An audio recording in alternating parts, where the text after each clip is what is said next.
Let's see what's cooking. Let's get the facts. Let's see what's cooking. It's time for yoyomax12. This is going to start like most of my cake pop videos start with some basic instructions on how to make cake pops. So if you already know, then I suggest you jump ahead a little to get right to the actual cake pop itself.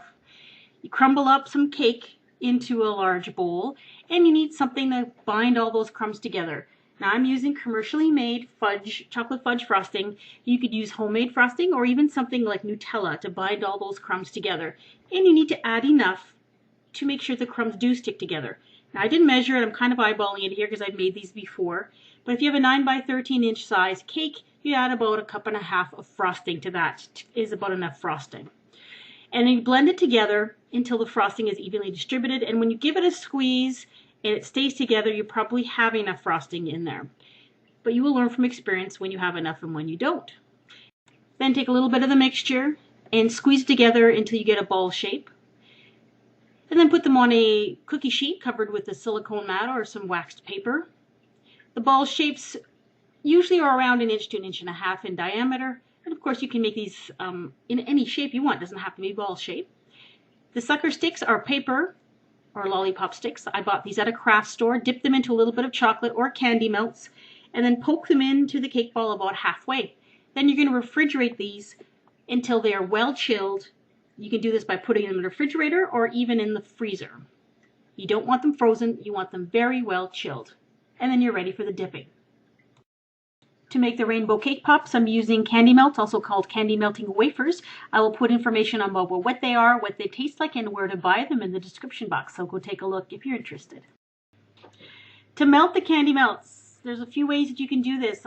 You can put them into a plastic bag, put the plastic bag into some hot water, and just let them sit, and they melt fairly quickly. Just squish up the bag.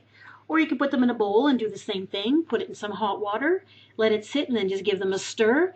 I usually just put them in a bowl or a bag into the microwave at 50% power, and I melt them that way.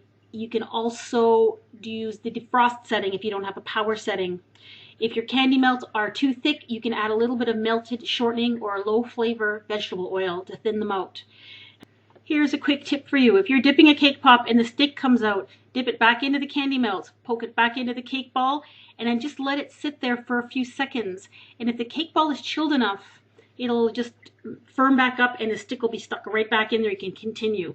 That doesn't always work, but it sometimes does. So give that a try if you have that problem. Now coating the cake ball with the first color, which is violet, you're going to coat the entire thing in violet or purple. And it's better if you can dip them straight up and down instead of having to turn them, because turning them is what causes the sticks to come out. But because I'm only doing a few of them, I only used a little bit of candy melt, so this is what happened. I had to turn it, but I did it gently and it worked out nicely. Once it's coated, you're going to stick it into a chunk of styrofoam like I have here, covered in tinfoil because it was ugly, or a box or a cake pop stand, or even half a cantaloupe, as one of my subscribers told me that's what they do. Once that's hardened, you're going to add the second color, which is blue. Now, as I mentioned before, it'd be a lot easier if you could dip this straight up and down, but if you're making a small amount like I am, you may have to turn them. And so you want to add the color blue, but you don't want to cover up the entire purple. You want to leave a little bit of the purple showing. And then you're going to let that harden. Once that's hardened, you're going to go on to the next color, which is green, and then yellow, and then it's going to be orange. And you'll notice for the last few layers, I'm able to dip straight up and down without having to turn them. And you'll see how much of a difference that makes towards the end. So you can learn by my mistakes. There you go, completed rainbow cake pops.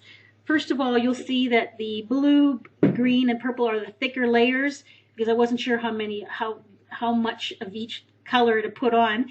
So make sure you start off with a fairly thin layer of purple and a fairly thin layer of blue so that you have a nice size for all the different colors.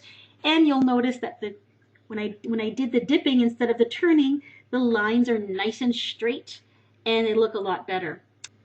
So this was my first attempt at rainbow cake pops, and you know what? I think they turned out pretty good for a first attempt. So why don't you give them a try?